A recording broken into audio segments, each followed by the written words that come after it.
এই পৃথিবীতে মানব জাতির ইতিহাসে অনেক মহান ব্যক্তিবর্গ আবির্ভাব হয়েছে, তারা এসেছেন। কেউ শাসক ছিলেন, কেউ ছিলেন দার্শনিক, কেউ ছিলেন বিজ্ঞানী। কিন্তু এই পৃথিবীর মানুষের মুক্তির জন্য, এই পৃথিবীর মানুষকে আলোর পথ দেখানোর জন্য, এই পৃথিবীর মানুষকে অন্ধকার থেকে আলোর পথে নিয়ে আসার জন্য, এই পৃথিবীর মানুষের জন্য রহমতের দয়া হিসেবে, রহমত হিসেবে আল্লাহ রাব্বুল আলামিন এমন একজন ব্যক্তিকে প্রেরণ করেছেন, তার নাম হলো নবী মুহাম্মদ সাল্লাল্লাহু আলাইহি ওয়াসাল্লাম।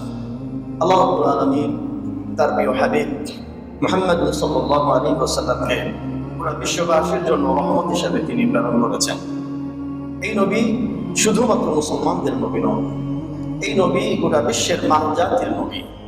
এই জন্য কোরআনুল কারীমে আল্লাহ সুবহানাহু ওয়া তাআলা সূরাতুল আম্বিয়ার 170 নম্বর আয়াতে এই বিষয়টি অত্যন্ত সুন্দর করে আল্লাহ রাব্বুল আলামিন বলেছেন, ওয়ামা আরসালনাকা ইল্লা রাহমাতাল লিল আলামিন। হে নবী মুহাম্মদ সাল্লাল্লাহু আলাইহি ওয়াসাল্লাম, আমি তো আপনাকে গোটা বিশ্ববাসীর জন্য রহমত হিসেবে প্রেরণ করেছি। সুবহানাল্লাহ।